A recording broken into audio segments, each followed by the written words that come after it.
अस्सलाम वालेकुम बच्चों, कैसे हो सब लोग? ठीक हो? अच्छा है कि मुझे कोई बंदा कंफर्म करके बता दे कि इसको आवाज़ क्लियर आ रही है। ठीक है,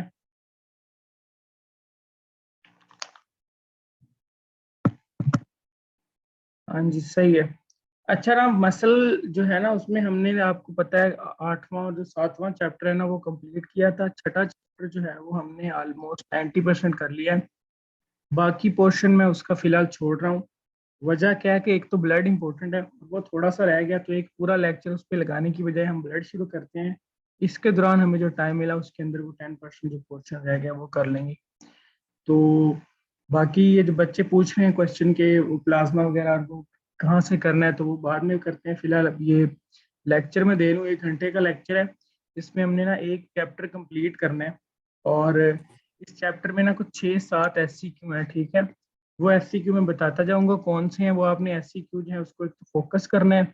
और गाइटन में जो है ना याद करने का तरीका भी यही होता है कि पहले आप SCQ याद करते हो ताकि आपका जो है वो एक क्वेश्चन पूरा सॉल्व हो जाए। फिर आप जाते हैं MCQ के ऊपर। कुछ MCQ इधर डिस्कस हो जाएंगे, कुछ कंसेप्चुअल क्वेश्चन भी इधर डिस्कस हो जाएंगे। बाकी जो चीज़ें हैं वो आप रीड करोगे तो क्लियर हो जाएंगी। मैं शुरू करता हूँ। पहली स्लाइड आपको नजर आ रही है? ठीक है, इसमें उसने वर्ट लिखा हुआ है कि यानी कि ब्लड का फंक्शन क्या है, हाउ कैसे परफॉर्म कर रहा होता है और वाई कर ही क्यों रहा होता है। तो फंक्शन जारी बात है आप सबको पता है कि ट्रांसपोर्टेशन है, सही है। और क्लॉटिंग वगैरह में इसका रोल होता है, और भी काफी फंक्शंस होते हैं ब्लड के। और कर कैसे रहा था परफॉर्म, तो ये जो पंपिंग है, ये जो ट्रांसपोर्ट ऑफ सब्सटेंसेस है, ये वेसल्स के थ्रू हो रही होती है, सही है। साथ में इसके अंदर क्लॉटिंग फैक्टर्स होते हैं, उनके थ्रू अपना फंक्शन परफॉर्म कर रहा है।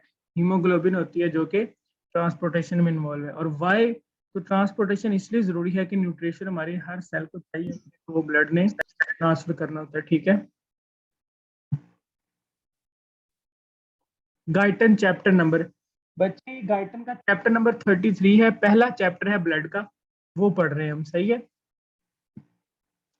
अभी जी फंक्शन ऑफ एरिथ्रोसाइट और शेप एंड साइज, ठीक है, ये मैंने हेडिंग्स में लिखा है, असल में ये सारे MCQs हैं पहले चैप्टर के पहले पेज के ऊपर, सही है। तो फंक्शन ऑफ एरिथ्रोसाइट्स या RBC का फंक्शन होता है ऑक्सीजन और कार्बन डाइऑक्साइड वगैरह ट्रांसपोर्ट कर रहा होता है, सही है। दूसरा आपने पीएच में जब पढ़ा होगा बायोकेमिस्ट्री में, ये एक एसिड बेस बफर के तौर पर भी एक्ट कर रहा होता है, क्योंकि इसके अंदर जो है वो कार्बोनिक एनहाइड्रेज एंजाइम होता है। वो एंजाइम क्या करता है, H2CO3 की फॉर्मेशन, और फिर वो जो H पॉजिटिव और HCO3 नेगेटिव में कन्वर्ट हो जाता है। तो ये बफर के तौर पर काम कर रहे होते हैं एरिथ्रोसाइट, क्योंकि इनके अंदर हीमोग्लोबिन होता है। ठीक है, साइज के लिहाज से देखा जाए तो इनकी शेप बाइकनकेव होती है। ठीक है, शेप आपको पता है, आपने पहले देखी होगी। डायामीटर 7.8 माइक्रोमीटर, मैक्सिमम थिकनेस और मिनिमम थिकनेस। ठीक है, इनमें डिफरेंस क्या आता है मैं दिखाता हूँ आपको। मैक्सिमम थिकनेस है 2.5 माइक्रोमीटर और जो मिनिमम थिकनेस है वो <1 माइक्रोमीटर। आपको ये RBC नजर आ रहा है? अच्छा, ये ना वेरिएशन होती है मुख्तलिफ बुक्स में, तो आपने घबराना इस बिल्कुल नहीं है। आपने जो आपकी बुक बनी होगी ना गाइटन की, आपने वो याद रखनी है, क्योंकि MCQ में उन्होंने वही सही आंसर देना है। 7.5 आपको आपने याद रखना है कि ये उसका जो है ये डायामीटर था। ठीक है, ये उसकी मिनिमम थिकनेस है और ये मैक्सिमम थिकनेस है। ये ए में क्या, असल में ए में ना वो ऊपर वाला जोन दिखा रहा है आपको। यहाँ से अगर हम इससे ऊपर से यहाँ से देखें इधर से तो हमको ऐसे नजर आएंगे, साइड से देखेंगे तो ऐसे नजर आएंगे। तो ये डायमीटर 7.5 माइक्रोमीटर है, मैक्सिमम थिकनेस 2.5, और ये जो मिनिमम है ये 1 से लेस होती है, 1 माइक्रोमीटर से। और ये जो शेप है ये बाइकनकेव शेप है, सही है। ये देखो, ये एक पेशेंट है, उसने इसका ब्लड लिया, ठीक है, सैंपल लिया, उसने सेंट्रीफ्यूज मशीन में डाला, ठीक है, और उसने क्या कर दिया, डिफरेंट कंटेंट उसके डिफरेंट सेपरेट कर दिया। ठीक है, ये इधर नहीं लिखा हुआ, सही है, ये FSC वाला है। तो ये प्लाज्मा कहते हैं कितने परसेंट होता है ब्लड में, 55%। FSC वाली बात है, कोई नई नहीं है। Formed elements 45%। इन फॉर्म्ड एनिमल जो एलिमेंट्स हैं इनको हिमेटोक्रिट भी कहते हैं। सही है, इसमें क्या होते हैं, रिथ्रोसाइट्स होते हैं, ल्यूकोसाइट्स होते हैं और प्लेटलेट्स होते हैं। तो ये तीनों चीजें क्या है, फॉर्म्ड एलिमेंट्स। कितने परसेंट है, 45। और प्लाज्मा कितने परसेंट होता है, 55। और इस प्लाज्मा के अंदर आपको पता है 90% वाटर होता है और बाकी डिजोल्व सब्सटेंसेस 10%। और उन डिजोल्व में भी जो 7 to 9% क्या चीजें होती हैं, प्लाज्मा प्रोटीन्स। तो ये कोई नई बात नहीं है, आसान सी चीज है। अब है जी क्वांटिटी ऑफ हीमोग्लोबिन। हीमोग्लोबिन जो है ना, कहता है कि अगर हमारी मैक्सिमम मेटाबॉलिक लिमिट हो ना, कि अगर हम मैक्सिमम जो है वो हमारे हीमोग्लोबिन को जो है वो उसकी अगर क्वांटिटी देखें तो वो 34 ग्राम्स पर 100 मिलीलीटर हो सकती है, ये हमारी लिमिट है। लेकिन नॉर्मली होती कितनी है, 15 ग्राम्स पर 100 ml, ये मेल्स में नॉर्मल अमाउंट है। और फीमेल्स में कितनी होती है, ये 14 ग्राम्स पर 100 ml है, सही है। हिमेटोक्रिट मैंने बताया आपको, ये वो जो ब्लड के सेल्स होती है, ठीक है, वो हिमेटोक्रिट होती है, सही है। उनकी परसेंटेज कितनी है, 40 to 45% ऑफ ब्लड, ये हिमेटोक्रिट है। फिर वो कहता है कि अगर 1 ग्राम ऑफ हीमोग्लोबिन हो तो वो 1.34 ml ऑफ ऑक्सीजन को कैरी कर सकता है, सही है। तो हमारे मेल्स में कितना है, 15 ग्राम है टोटल। तो अगर मैं 1.3 को 15 से मल्टीप्लाई करूं तो मेरा ख्याल है उसका आंसर क्या आएगा, ऑलमोस्ट 20 के राउंड अबाउट। तो मेल्स होते हैं वो 20 ml ऑफ ऑक्सीजन कैरी कर सकते हैं पर 100 ml, और फीमेल्स होती हैं वो 19 ml ऑक्सीजन कैरी कर सकते हैं पर 100 ml। बच्चे पूछ रहे हैं हेमेटोक्रिट क्या होता है, जो हमारे ब्लड सेल्स होते हैं ना उनको हेमेटोक्रिट कहते हैं, नाम है, ठीक है। The percentage of blood that is in cells normally. अच्छा आगे चलता हूं मैं, आगे जी प्रोडक्शन ऑफ एरिथ्रोसाइट्स, ठीक है। एरिथ्रोसाइट की प्रोडक्शन जो है, ये आपने ये जो एमसीक्यूज लिखे हैं, ये सारे के सारे ना ये एमसीक्यूज हैं, सही है। इन्होंने इसको आपने एमसीक्यूज के लिहाज से ध्यान में रखना है, ये सारे एमसीक्यूज हैं। और आगे क्या जी, प्रोडक्शन ऑफ एरिथ्रोसाइट्स, ठीक है। आवाज कट रही है, अच्छा अभी बताओ, आवाज दोबारा बताओ, अभी आ रही है आवाज, आवाज आ रही है ठीक।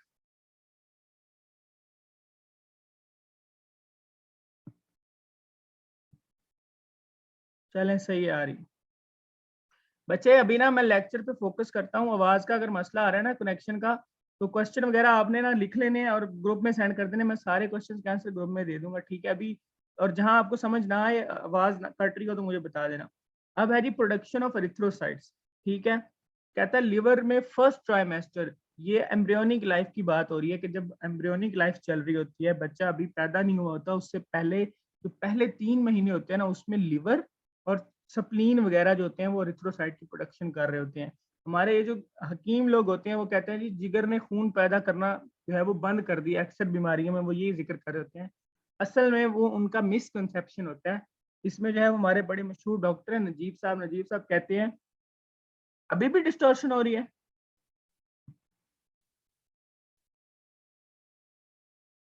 चले सही, कहता है आवाज ठीक है। अच्छा मैं बता रहा था कि ये जो हमारे हकीम लोग होते हैं ना, वो कहते हैं कि जो लीवर है उसने क्या करना, जिगर जो है उसने खून करना जो पैदा है वो बंद कर दिया है। ये एक मिसकंसेप्शन है। क्यों मिसकंसेप्शन है, कि जो बोन मैरो है ना, असल में हमारा बॉडी का बोन मैरो जो है वो एरिथ्रोसाइट प्रोड्यूस कर रहा होता है, ठीक है। नजीब साहब इस बारे में ये टेक्निकल बात करते होते हैं कि हम उन हकीमों की बात मान लेंगे अगर वो एम्ब्रियोनिक लाइफ का जिक्र कर रहे होंगे, क्योंकि एम्ब्रियोनिक लाइफ में पहले 3 महीने में लीवर एरिथ्रोसाइट प्रोड्यूस कर रहा होता है और बाद में जो है वो बोन मैरो रिप्लेस कर देता है।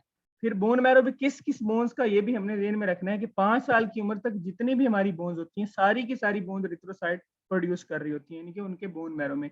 लेकिन जब उम्र कितनी हो जाती है, 20 साल, एट द एज ऑफ 20, फिर सिर्फ और सिर्फ शॉर्ट बोन में कौन सी हो सकती है, स्टर्नम हो सकती है, रिब्स हो सकती हैं, ठीक है।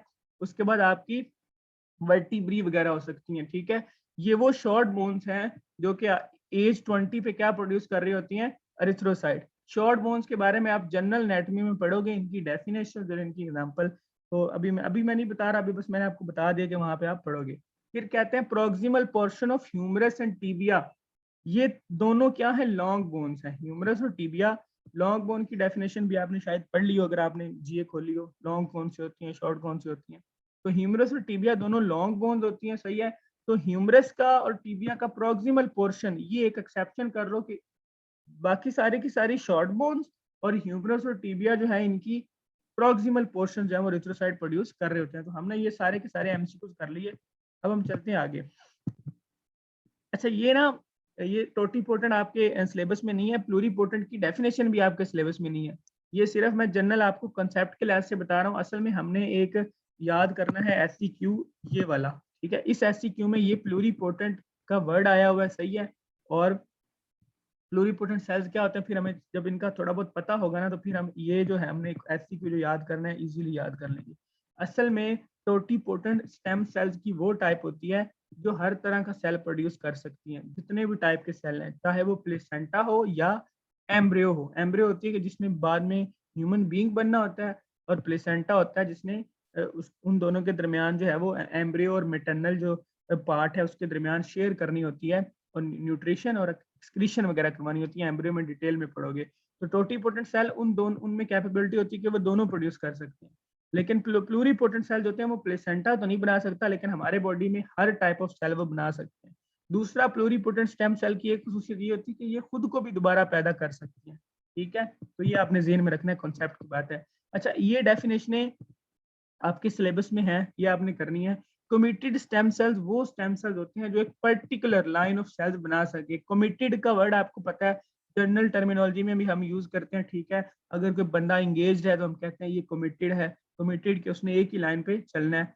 दो cells which are committed to particular line of cell वो क्या होते हैं, कमिटेड। इनकी एग्जांपल अभी लिखी हुई है, मैं आगे बताता हूँ कि इनका मतलब क्या है, वो आगे आगे हम देखते हैं। फिर आता है ग्रोथ इंड्यूसर्स। ग्रोथ इंड्यूसर्स होते हैं जो कि जो कमिटेड स्टेम सेल्स हैं इनकी क्या करें, ग्रोथ में इन्वॉल्व हो। नाम से जाहिर तो वो ग्रोथ इंड्यूसर, और इनकी जो डिफरेंशिएशन करेंगे वो differentiation inducer. Committed stem cells कौन से, जो पर्टिकुलर लाइन ऑफ सेल्स बनाए। ग्रोथ इंड्यूसर जो इनकी ग्रोथ करें कमिटेड की, और डिफरेंशिएशन इंड्यूसर क्या होते हैं, जो इनकी डिफरेंशिएशन करें।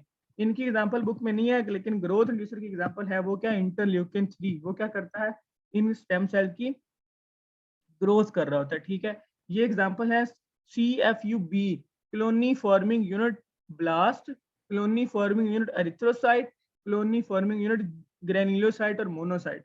ये क्या चीजें हैं, हम इधर देखते हैं। अच्छा देखो, ये है प्लोरीपोटेंट हिमेटोपोएटिक स्टेम सेल। ये वो सेल है जो खुद को प्रोड्यूस कर सकता है। साथ में उसने लिखा हिमेटोपोएटिक है, यानी कि इसका फंक्शन होता है कि उसने क्या करनी है, हिमेटोपोइसिस। हीम का वर्ड जहां पे भी होता है ये ब्लड के लिए यूज होता है। ठीक है, तो हिमेटोपोएटिक कौन सा होता है, वो स्टेम सेल जो कि ब्लड के सेल्स बनाए। आखिर पे देखो एरिथ्रोसाइट भी बन रहे हैं। ग्रेन्युलोसाइट जो थे WBC की टाइप है, नेब NEB, न्यूट्रोफिल, इजाइनोफिल और बेजोफिल। और साथ में मोनोसाइट आपको पता है जो कि मैक्रोसाइट बाद में बनते हैं। और मेगा कैरियोसाइट भी क्या है, ब्लड के सेल्स हैं जो कि प्लेटलेट बनाते हैं। तो ये सारे के सारे क्या है, ब्लड सेल्स हैं। साथ में T और B लिम्फोसाइट भी बन रहे हैं। तो ये कैसे बन रहे हैं, प्लूरीपोटेंट स्टेम सेल आपको नजर आ रहा है, ये क्या बनाते हैं, CFUS, Clooney forming unit spleen. ठीक है, मैंने आपको बताया लिवर और स्प्लीन में प्रोडक्शन हो रही होती है इनके एरिथ्रोसाइट वगैरह की। तो ये देखो स्प्लीन में क्या बनेंगे, क्लोनी फॉर्मिंग यूनिट स्प्लीन। ये सेल्स हैं, इन सेल्स से ये वाले सेल्स बनेंगे। आगे स्प्लीन जो है वो फिर ये 3 तरह के सेल्स बना रहा है। ठीक है, एक वो बना रहा है क्लोनी फॉर्मिंग यूनिट ब्लास्ट, जो कि बाद में क्लोनी फॉर्मिंग यूनिट एरिथ्रोसाइट बना देता है। और जब ये क्लोनी फॉर्मिंग यूनिट एरिथ्रोसाइट बन जाता है तो ये बाद में क्या बनाता है, एरिथ्रोसाइट। इधर देखो क्लोनी फॉर्मिंग यूनिट G और M। G stand for granulocyte और M फॉर मोनोसाइट। ग्रेन्युलोसाइट आपको पता है नेब होते हैं, न्यूट्रोफिल, इओजाइनोफिल और बेजोफिल, NEB नेब, याद रखने का तरीका है। और मोनोसाइट मैक्रोसाइट्स होते हैं। तो ये क्लोनी फॉर्मिंग यूनिट GM से ये दोनों बनेंगे। साथ में क्लोनी फॉर्मिंग यूनिट M, ये मेगा कैरियोसाइट के लिए स्टैंड कर रहा है, तो इससे प्लेटलेट बनेगा। फिर इधर देखो प्लोरीपोटेंट हिमेटोपोएटिक स्टेम सेल ने यहाँ पे PHSC खुद को दोबारा जनरेट किया। मैंने ऊपर बताया था कि ये हर तरह का सेल भी बना सकते हैं और खुद को दोबारा जनरेट भी कर सकते हैं। इधर देखो वो सारे तरह के सेल्स बना रहे हैं और खुद को जनरेट कर रहे हैं। तो प्लोन इधर से फिर प्लूरीपोटेंट हिमेटोपोएटिक स्टेम सेल से लिम्फोइड स्टेम सेल बनेगा, जो कि आगे T लिम्फोसाइट और B लिम्फोसाइट बना देगा। मैंने ऊपर कुछ एग्जांपल छोड़ी थी, मैंने कहा था कुछ सेल्स होते हैं कमिटेड स्टेम सेल जो कि पर्टिकुलर लाइन ऑफ सेल्स जो है वो बना रहे होते हैं। वो असल में ये जितने भी CFUB है, ये CFUE है, CFUGM है या CFUM है। B ब्लास्ट है, इसने बाद में एरिथ्रोसाइट और बाद में एट द एंड एरिथ्रो, यानी कि CFUE Clooney forming unit erythrocyte और फिर एरिथ्रोसाइट बनाना है। और GM ने क्या बनाना है, ग्रेन्युलोसाइट। तो ये आपने इसको आपको रट्टा ही लगाना पड़ेगा। सही है, ये स्केच जेन में रख लो। लेकिन अगर आपने वो एग्जांपल याद रखनी है तो वो इधर से देख लो कि क्लोनी फॉर्मिंग यूनिट ब्लास्ट ये कौन से सेल्स है, कमिटेड स्टेम सेल्स हैं जो कि एरिथ्रोसाइट बनाएंगे। क्लोनी फॉर्मिंग यूनिट GM ये वो कमिटेड स्टेम सेल्स हैं जो कि ग्रेन्युलोसाइट और मोनोसाइट बनाएंगे। फिर Clooney forming unit mega karyocyte ये वो कमिटेड स्टेम सेल्स हैं जो कि प्लेटलेट्स बनाएंगे। मसला तो कोई नहीं, आगे चलूं। इसको आपने रट्टा लगाना पड़ेगा आप लोगों को, 1-2 दफा जब करोगे तो इंशाल्लाह मसला नहीं होगा। आगे चलते हैं। अच्छा, इस जो पिछला SCQ हमने किया, एक हमारा SCQ हो गया। ठीक है, इस SCQ से भी ज्यादा इंपॉर्टेंट SCQ जो अभी शो हो रहा है ये है। ये SCQ है एरिथ्रोपोइसिस, वो था हिमेटोपोइसिस, तो उसमें हमने ब्लड के सारे सेल्स बनते देखे थे, उनकी डिफरेंट स्टेजेस, और यहाँ पे हमने जो हमारा आरबीसी है, एरिथ्रोसाइट है, हमने उसकी प्रोडक्शन देखनी है एरिथ्रोपोइसिस की। इसके लिए एक निमोनिक है PB4, ये आप लिख लो PB4, PORE 4। P stand for pro erythroblast, B stand for basophil erythroblast, और पोर में पहला P है polychromatophil erythroblast, O orthochromatic erythroblast, R for reticulocyte और E फॉर एरिथ्रोसाइट। तो ये क्या चीजें हैं, ये स्टेजेस हैं इसकी वाला एरिथ्रोपोइसिस की। PB4 इसका निमोनिक है, P for pro erythroblast, B for basophil erythroblast, आगे पोर में P polychromatophil erythroblast, O for orthochromatic erythroblast, POR, R for reticulocyte और E at the end erythrocyte. तो हमारे यहाँ तक 2 SCQ हो जाते हैं, तो इसको आपने लगाना है रट्टा। ये थोड़ी सी खुश्क चीजें थी जो हमने कर ली हैं, ये जरा अच्छी चीजें हैं, ये हम ही देख लेते हैं। अब हमारी नॉर्मली क्या हो रही होती है, हमारी बॉडी में क्या हो रही है, ऑक्सीजनेशन चल रही होती है, ठीक है, हमारा जो आरबीसीज होते हैं वो ऑक्सीजनेशन कर रहे होते हैं। समटाइम्स क्या होता है, ये देखो होम्योस्टेसिस क्या है, नॉर्मल ब्लड ऑक्सीजन लेवल आपको नजर आ रहा है। समटाइम क्या होता है, इसमें इम्बैलेंस हो जाता है और ऑक्सीजन का लेवल क्या हो जाता है, कम। इसकी डिफरेंट कॉजेज हो सकती हैं। वो कॉजेज किस तरह हो सकती हैं कि अगर हमारे आरबीसी कम है तो जाहिर बात है ऑक्सीजन ट्रांसपोर्ट कम हो जाएगी। हमारे अगर हीमोग्लोबिन कम है तो ऑक्सीजन ट्रांसपोर्ट कम हो जाएगी। हमारे अगर एटमॉस्फेयर में ऑक्सीजन कम है, फिर भी ऑक्सीजन चूंकि एटमॉस्फेयर में कम है तो हमारी बॉडी में भी कम पहुंचेगी। हमारे अगर लंग्स में मसला है तो फिर भी हमारे सेल्स तक ऑक्सीजन कम पहुंचेगी। क्यों? क्योंकि लंग्स से ऑक्सीजन अपने अपटेक होना है। तो डिफरेंट फैक्टर्स हैं जिनकी वजह से ऑक्सीजन क्या हो सकती है, कम। ये आपकी बुक में भी लिखे हुए हैं, यहाँ पे भी कुछ शो किए हुए हैं कि आरबीसी काउंट कम है, हीमोग्लोबिन कम है, या अवेलेबिलिटी एनवायरनमेंट में कम है। ये सारी चीजें क्या कर देती हैं, ऑक्सीजनेशन ऑफ टिश्यू की ऑक्सीजनेशन को कम कर देती हैं, कि वो कम हो जाती है। जब टिश्यू की ऑक्सीजनेशन कम होगी, ये ऑक्सीजनेशन जाएगी कहाँ पे, किडनी के पास। अरे बात है, किडनी में भी सेल्स होंगे, तो जब किडनी के सेल्स के ऊपर, अच्छा बच्चे मुझे नोटिफिकेशन आया है कि वो ना, क्या नाम है, अच्छा बच्चे एक पूछ रहा है कि प्लोरीपोटेंट और टोटीपोटेंट। प्लोरीपोटेंट वो होते हैं, प्लोरीपोटेंट वो होते हैं जो सारे के सारे सेल टाइप बना सके लेकिन प्लेसेंटा ना बना सके। प्लेसेंटा जब आप पढ़ोगे एम्ब्रियो में तब आपको पता चलेगा कि मैटरनल पार्ट और होता है, माँ वाला, बच्चे वाला पार्ट और होता है, और दरमियान में प्लेसेंटा होता है, ठीक है। तो जो प्लेसेंटा नहीं बना सकते, लेकिन हमारी बॉडी के नॉर्मल जितने भी सेल्स हैं वो प्लोरीपोटेंट बना सकते हैं। और टोटीपोटेंट जो है वो प्लेसेंटा भी बना सकता है। टोटीपोटेंट सिलेबस में नहीं है, प्लोरीपोटेंट की डेफिनेशन भी सिलेबस में नहीं है, वो सिर्फ यहाँ पे समझाने के लिए मैंने बताया कि ये देखो सारे के सारे सेल टाइप बना रहे हैं। दूसरा, मुझे नोटिफिकेशन आया कि 10 मिनट बाद मीटिंग हो जानी एंड, क्योंकि काफी देर की मीटिंग चल रही है, ये जूम पे खास टाइम होता है। तब हम क्या करेंगे, मीटिंग दोबारा मैं अरेंज करूंगा, आप लोगों ने दोबारा उसी लिंक को क्या आपने फॉलो करके ज्वाइन कर लेना है, सही है। और 1 घंटे में हमने ये चैप्टर भी खत्म करना है। आगे चलते हैं।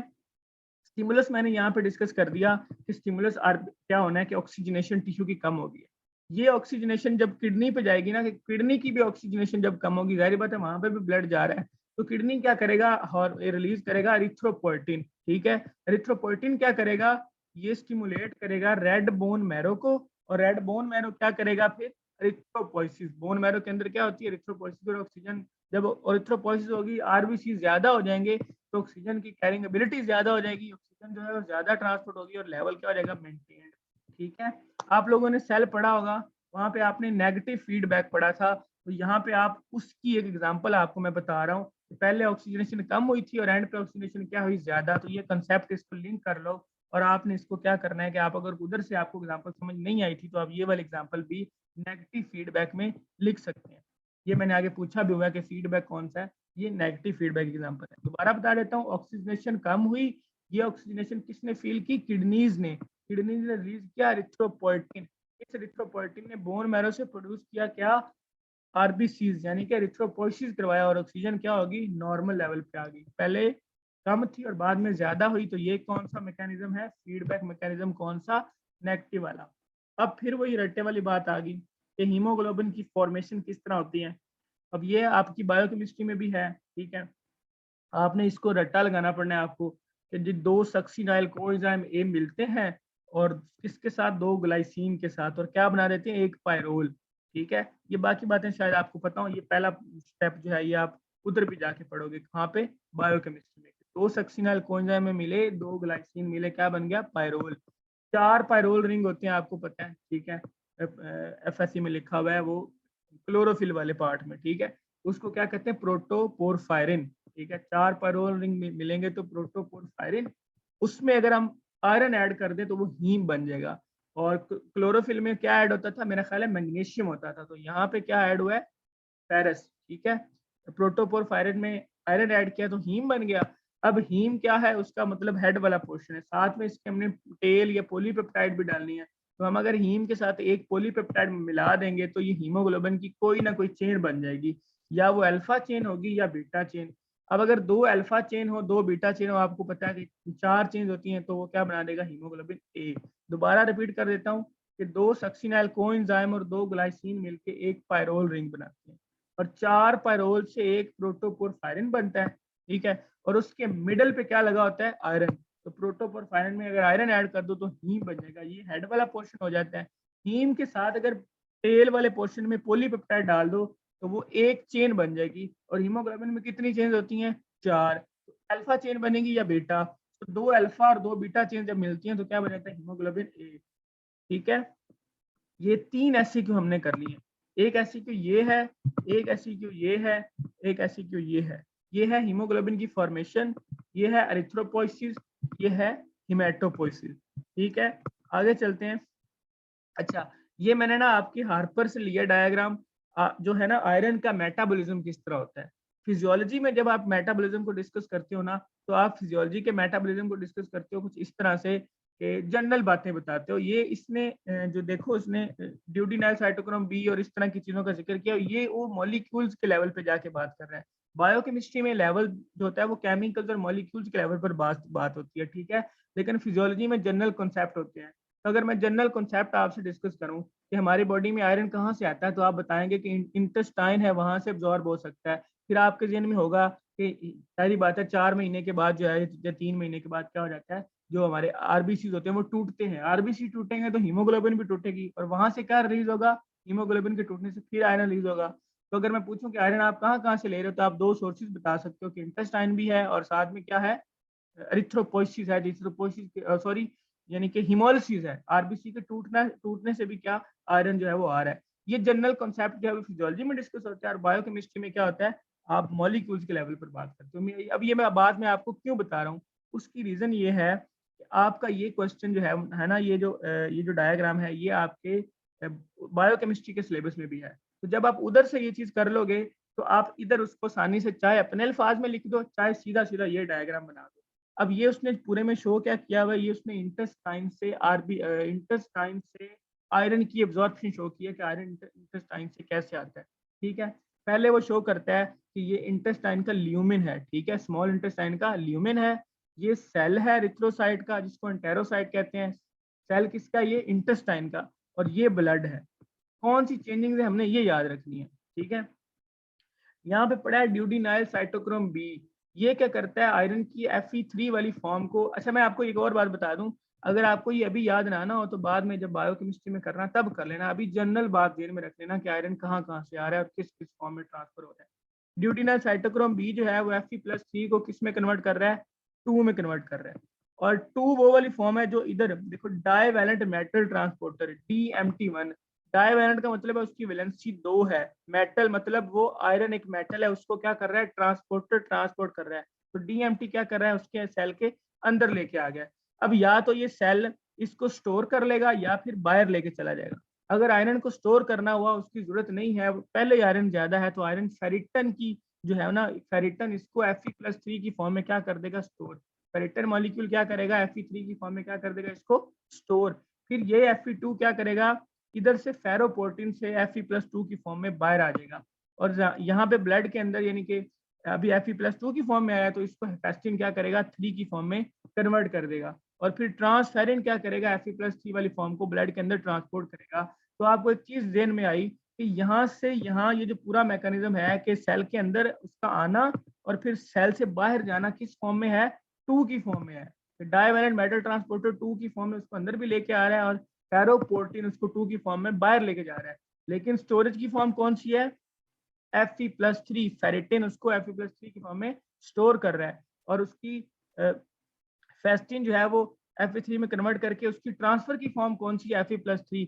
तो यहाँ पे अगर आपने फिजियोलॉजी में याद रखना है तो आप उसकी फॉर्म्स याद रखोगे कि किस किस फॉर्म में जो है वो उसकी ट्रांसपोर्ट हो रही है और किस फॉर्म में उसकी स्टोरेज हो रही है। और जब बायोकेमिस्ट्री में जाओगे तब आपको ये मॉलिक्यूल्स के लेवल पे भी बात करनी पड़ेगी। दूसरा मैंने आपको सोर्स बताया आयरन का कौन सा हो सकता है कि हीमोग्लोबिन जब टूटती है, आरबीसी जब टूटते हैं तो उससे देखो ग्लोबिन की चेन्स अलग होंगी, हीम अलग हो गया, बिलोबर्डिन और बिलोरिबन बना। इससे हमारा कंसर्न नहीं है, हमारा कंसर्न है आयरन से। हीमोग्लोबिन हीम से क्या निकला, आयरन। फेरोपोर्टिन फिर भी यहाँ पे भी वही फेरोपोर्टिन है, उसने क्या किया, टू को क्या किया, ट्रांसपोर्ट किया। ये पूरा एक मैक्रोफेज है, एक सेल है, उससे फेरोपोर्टिन ने क्या किया, Fe2 को बाहर की तरफ ट्रांसपोर्ट किया। और सेरुलोप्लाज्मिन, यहाँ देखो एक प्रोटीन थी हेफेस्टिन जिसने ब्लड के अंदर Fe2 को 3 में कन्वर्ट किया था, ठीक है। और यहाँ देखो जब मैक्रोफेज तोड़ेंगे तो ब्लड के अंदर क्या पड़ा होगा, सेरुलोप्लाज्मिन, वो 2 को 3 की फॉर्म में कन्वर्ट करेगा। और आगे ट्रांसफेरिन तो उसको ट्रांसफर कर ही रहा है। तो अभी आपने क्या याद रखना है, ट्रांसपोर्ट की कौन सी फॉर्म्स हैं, स्टोरेज की कौन सी फॉर्म है, ठीक है, और ट्रांसपोर्ट किस तरह हो रहा है, ठीक है। अगर आप ये पूरा याद रख सकते हो तो ये याद रख लो, अगर अभी कर लोगे तो फिर बायोकेमिस्ट्री में याद नहीं करना पड़ेगा, नहीं तो फिजियोलॉजी में तो सिंपल सी वो बात करता है कि किस फॉर्म में ट्रांसपोर्ट हो रहा है और कैसे हो रहा है। यहाँ तक हो गया। अभी मीटिंग का टाइम हो रहा है खत्म, आगे आगे चलते हैं। अभी थोड़ी देर बाद में मीटिंग खत्म हो जाए, अगली मीटिंग स्टार्ट करते हैं, बल्कि ये मैं खत्म करके अगली शुरू कर ही देता हूँ।